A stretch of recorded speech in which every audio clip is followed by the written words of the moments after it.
It has been an arena for champions to earn their first taste of international glory. The Pan American Games this August on CBS Sports. Go. Yesterday, the race entered the beautiful chateau countryside of Limoges. And early on, as the field raced the 159 miles from Poitiers to Charmey, a group of 10 escaped to pose more problems for the overall leaders. The ever-changing face of this race was again producing an unusual pattern.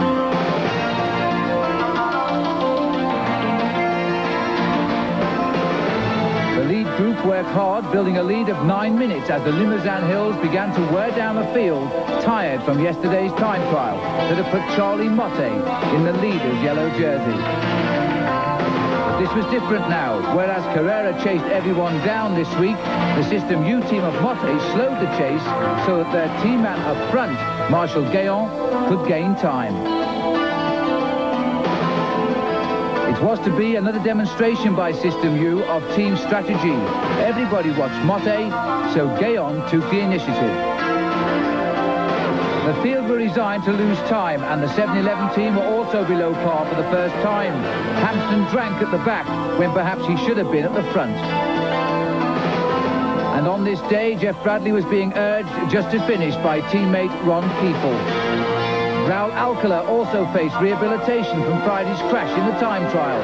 Fortunes changed quickly in the Tour, but none quicker than for this man, Marshal GAYANT, who left the 10 leaders to win alone and take the overall lead away from his teammate, Charlie Motte. What a race this is turning out to be.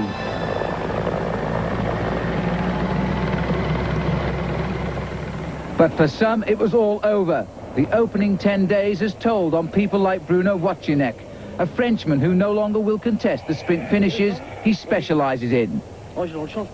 His body cries enough, suffering from a back problem, and there's nothing you can do or say to help.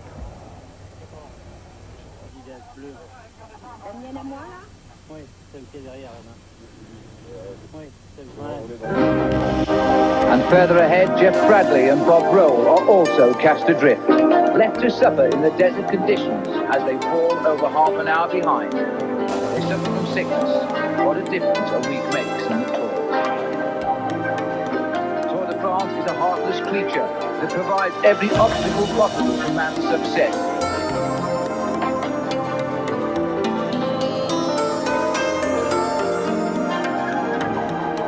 In this hostile world, Bradley waits for Bob Roll, normally the strength of the 7-11 team. Now there's nothing to do to go on. Bob Roll is ill, and there's no answer to that.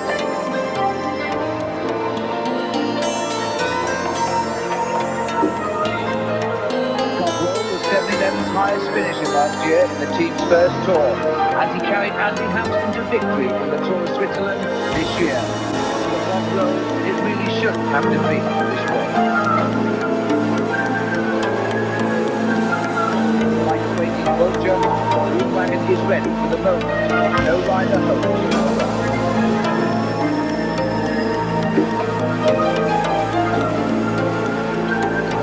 Finally, Roll abandons the Tour de France.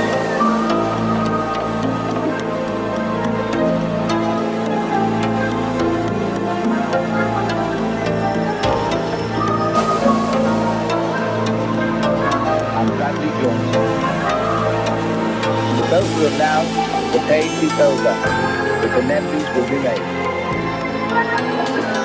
At the finish, it's a happy smiling face of Marshal GAYANT. But for the 7-11 team, it's a moment of despair.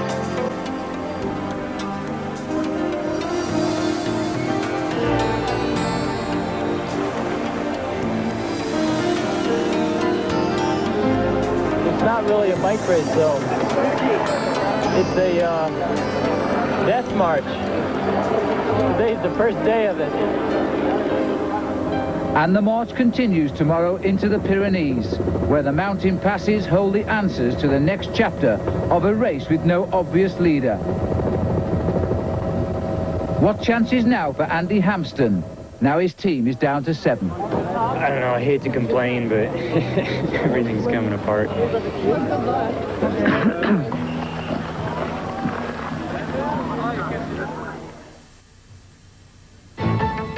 Today's long stage through the vineyards of western France over 145 miles from Brive-la-Gaillarde to Bordeaux should have been a routine outing the day before the Pyrenees. Leading climber Raul Alcala came up alongside Stephen Roche to keep an eye on him on behalf of Andy Hampton, his teammate.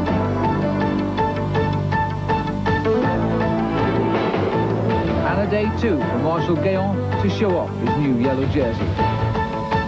But further back in the pack, Sean Kelly, the Irishman, who is a serious challenger for this year's tour, was showing the signs of injury after a fall during the first 45 miles. Kelly remounted in the race and he pedalled back to the bunch where he stayed for some 12 miles. But then the pain from an injured shoulder, which is being diagnosed this evening as torn ligaments, started to prove just too much. Kelly was a real favourite for this year's Tour de France, and he refuses to give in. But as the road started to climb, he could not grip the handlebars and the pain continued. Again, his team manager came alongside and asked him to stop.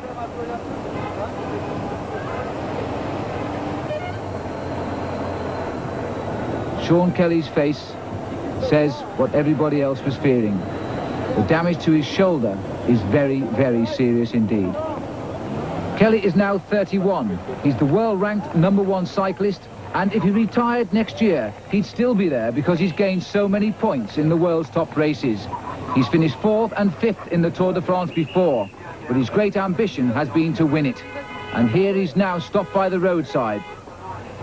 And Sean Kelly is forced to abandon the 1987 Tour de France, the first real casualty among the top contenders for victory.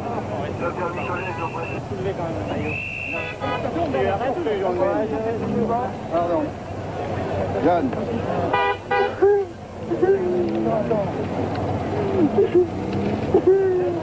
You're right, Sean. You're right, boy. You're right, Sean. You're right, Sean. You're right.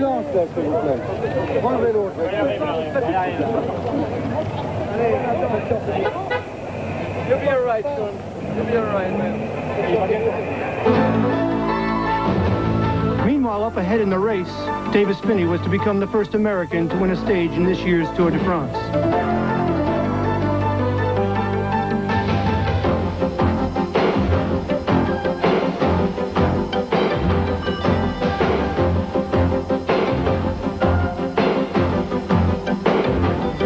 Avoiding the crash, Davis Phinney won it in a sprint to the finish line in Bordeaux ahead of all rivals. And Davis Phinney, a bright moment in an otherwise dismal week for the American team. So as you look at the list of Tour contenders, I'll remind you that we'll be in the Pyrenees to bring you all of the best racing from the Tour de France next Sunday. Until then, from Bordeaux, for Phil Liggett, I'm John Dockery.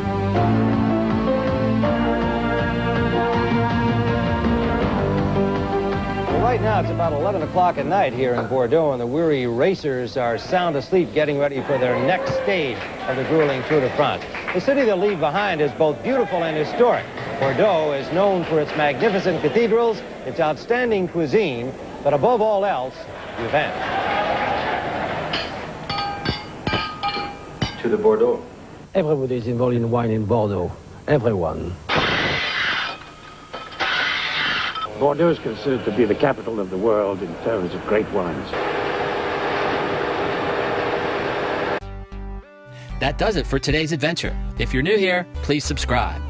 Take it one step further and ring that notification bell. And if you enjoyed today's video, please give it a big old like and a thumbs up. It lets me know you care. I'll see you in the next video. Ride on.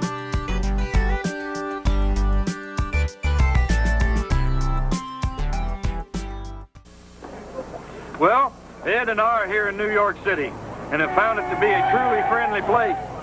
Hey, buddy, why don't you watch where you're going? Look where my Where else could you be for such a little while and still have people already think of you as a buddy? Well, that just proves that warm human feelings are the same everywhere, including the appreciation of true quality in a wine cooler. We'll keep you posted on how the Bartles and James sales are going, and thank you once more for your support. This is CBS.